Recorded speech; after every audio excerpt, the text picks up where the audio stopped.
జగన్ పరిపాలన బాగుంది. చాలా బాగుంది పరిపాలన. పథకాలన్నీ కూడా బేసిక్గా బాగున్నాయి.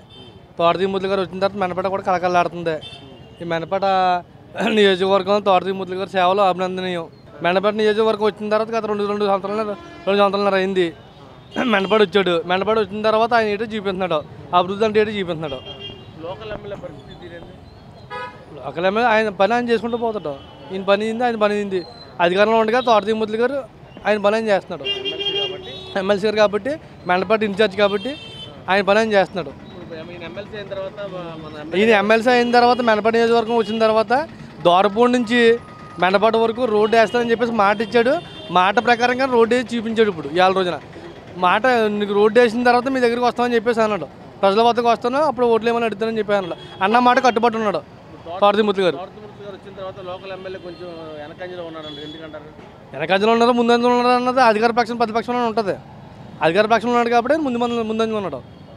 ఎక్కడైనా అంతే. త్రిమూర్తి గారు ఆంధ్రప్రదేశ్ నియోజకవర్గం, మెనపేట నియోజకవర్గం, ఏ నియోజకవర్గం ఆయన జిల్లా నాయకుడైనా ఎక్కడైనా పోటీ చేస్తాడు. పోటీ చేసి హక్కు ఉంది ఆయనకు.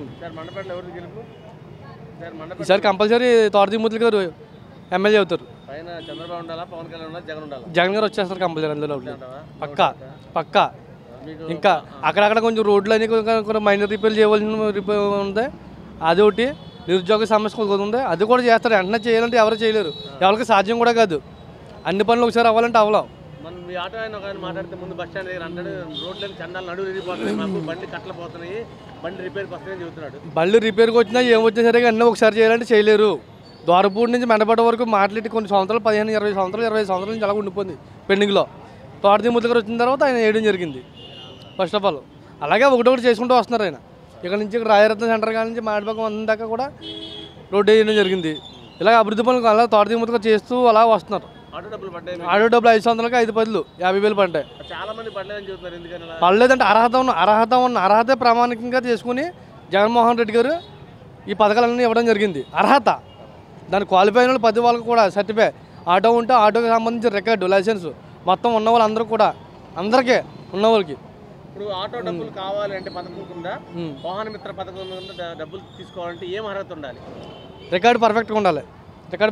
బ్రేక్ ఒకటి ఉండాలి, ఇన్సూరెన్స్ ఒకటి ఉండాలి, పర్మిట్ ఒకటి ఉండాలి, లైసెన్స్ ఒకటి ఉండాలి, పొల్యూషన్ ఉండాలి. ఇవన్నీ ఉంటే ఆటోకి సక్రమంగా 10,000 వేయడం జరిగింది ఫస్ట్ ఆఫ్ ఆల్ ప్రిఫరెన్స్.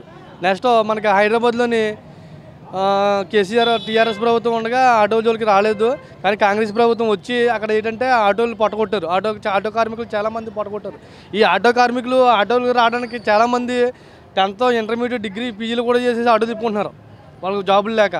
మరి అంత కష్టపడి వాళ్ళ ఫీల్డ్కి వచ్చినప్పుడు ఏదో ఆటో నమ్ముకుని కుటుంబం జీవనాధారం పోషించడానికి ఆటో పట్టుకుని రోడ్డు ఎక్కుతుంటే అక్కడ టీఆర్ఎస్లో ఏం జరిగిందంటే ఉచిత పథకాల్లోని భాగంగా కాంగ్రెస్ మనకి ప్రీ బస్ అని పెట్టింది. ప్రీ బస్ అని పెట్టడం వల్ల ఒకవేళ ప్రీ బస్ పెడితే పథకం మంచిదైతే మంచిదవుతుంది, కానీ ఒకళ్ళు పెట్టి ఒకళ్ళు పొట్టగొట్టే విధంగా ఉండకూడదు. అదే రకంగా అక్కడ కొనసాగింది తెలంగాణలో. అక్కడ చాలామంది కొన్ని లక్షల మంది కార్మికులు 7 రోజున రోడ్డు మీద పడ్డారు.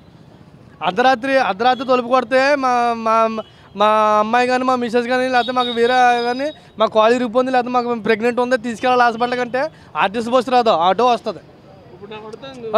అదే రకంగా హైదరాబాద్లోని ఆటో వాళ్ళు కొన్ని లక్షల మంది 7 రోజున రోడ్డు మీద పడ్డారు. అడుక్కు తిని పరిస్థితి తీసుకొచ్చారు. ఆ పథకాలు ప్రీ బస్ అన్నది దానికి లిమిట్ పెట్టి దాన్ని పక్కన పెట్టి ఆటో కార్మికులు యథావిధిగా ఎలా చేసుకున్నారు వ్యాపారం అలాగే ఆ రకంగా చేసుకుని వాళ్ళు పట్టగొట్టకుండా ఉండాలని చెప్పేసి కోరుకుంటున్నాం. ఆయన రేవంత్ రెడ్డి గారికి మా విజ్ఞప్తి చేస్తున్నాం. అవును, 10th ఇంటర్మీడియట్ డిగ్రీ కూడా చదివి ఈ ఫీల్డ్కి వచ్చారు. అంటే జాబులు లేక లేవు. జగన్ ఏం చేయాలి? పరిశ్రమలు తీసుకురావాలి అందరికీ అర్హత ప్రామాణికంగా అన్నారు జగన్మోహన్ రెడ్డి గారు. వచ్చిన కానీ చేస్తున్నారు. అన్నోసారి చేయాలంటే ఎవరు చేయలేరు. పుట్టిన కాడి నుంచి కూడా పుట్టిన వెంటనే ఎవరో లేచి నడిచి వెళ్ళిపోయే పరిస్థితి ఏముండదు. ఎవరైనా సంవత్సరాలు గడాలు చేయాలి అభివృద్ధి. ఆయన 5 సంవత్సరాల్లోని ఆయన మేనిఫెస్టో ఇచ్చారు. మేనిఫెస్టోతో నవరత్నాలు ఇచ్చారు. నవరత్నాలు చెప్పిన పథకాలు చెప్పినట్టుగా అమలు చేశారు. చెప్పినవి కూడా అమలు చేశారు. ఈ రోజున ఆరోగ్యశ్రీలోని 10 లక్షలు 15 లక్షలు ఉండదని 25 లక్షల దాకా తీసుకొచ్చారు ఇన్సూరెన్స్ అని. అదే రకంగా గుండెపోటు వస్తే 40,000 రూపాయలు ఇంజక్షన్ ఆయన ఫ్రీగా ఇవ్వడం జరిగింది. ఇలాంటి పథకాలు ఒకటొకటి రన్ చేస్తున్నారు. ఆయన ఇచ్చాపురం నుంచి ఇడుపులపై వరకు 3648 కిలోమీటర్ల పాదయాత్ర చేసి ప్రజా సమస్యలు తెలుసుకుని ఆయన మేనిఫెస్టోలో పెట్టారు. అవన్నీ కూడా చేస్తున్నారు. సంక్షేమ పథకాలు అందరికీ అందుతున్నాయి. సంక్షేమ పథకాలని అభివృద్ధికి ఆటంకాలు, సంక్షేమ పథకాలు పెట్టడం వల్ల నిరుద్యోగం ఎక్కువైంది, కంపెనీలు తేలైపోయాడు, ఉన్న డబ్బులు మొత్తం సంక్షేమ పథకాలు పెడతాను అన్నారు. మీకు ఇప్పుడే చెప్తున్నాను. మీకు ఇప్పుడు సంక్షేమ పథకాలు అన్నీ కూడా అర్హత ప్రమాణంగా అందరికీ కూడా పెడతాం జరిగింది. అయితే వెంటనే చేయాలంటే ఎవరికీ కుదరదు, ఏ సీఎంగానే కుదరదు. గత ప్రభుత్వంలో చంద్రబాబు నాయుడు గారు 5 సార్లు చేశారు, సీఎం గారు 5 సార్లు చేశారు. చేసినా సరే కానీ ఏదో కొరత ఉంటుంది, లేకుండా ఉండదు. అదే రకంగా జగన్మోహన్ రెడ్డి గారు 5 సంవత్సరాలు జనం ఒకసారి అవకాశం ఇచ్చారు, ఆయన ఏటో చూపించారు. అదే నెక్స్ట్ మళ్ళీ ఇంకో 5 సంవత్సరాలు అవకాశం ఇస్తే ఆయన ఏటో చూపిస్తారు. మొత్తం రోడ్లు కానీ నిరుద్యోగ సమస్య కానీ ఇవన్నీ కూడా రూపుమాపుతారు. 1 తారీఖు రావాల్సిన జీతం 15వ తారీఖు వస్తుంది. చాలా మంది బాధపడతారు, టీచర్లు కానీ, ఎన్జిఓలు కానీ, ఎంప్లాయీస్, చాలా మంది గవర్నమెంట్ ఎంప్లాయీస్. దీని గురించి మీ కామెంట్ ఏంటి? వాళ్ళకి ఇవ్వాల్సిన డబ్బులు మొత్తం తీసుకెళ్ళి ఆటో రబ్బికో లేకపోతే వాహన మిత్రకు ఇంకో దానికి వస్తే పంపిస్తున్నాడు, ఆయన పథకాలు ఖర్చు పెడతాను అన్నారు. దీని గురించి మీ కామెంట్ ఏంటి? నిజం చెప్పండి, ఇది జగన్ కరెక్ట్ చేసుకుంటారు, తప్పే పార్టీలకు అతీత. సంక్షేమ పథకాలు అందరూ కూడా ప్రజలందరికీ కూడా చేకూరాలని చెప్పేసి ఎటువంటి అవినీతి లేకుండా వాళ్ళ అర్హత ప్రామాణికంగా తీసుకుని వాళ్ళ అకౌంట్లో డబ్బులు వేసి బటన్ నొక్కడం జరిగింది జగన్మోహన్ రెడ్డి గారు. జీతాలు బటన్ నొక్కుతున్నాడు, మాకు ఇచ్చి వాళ్ళకి నొక్కమన్నారు. దీని గురించి కామెంట్ ఏంటి?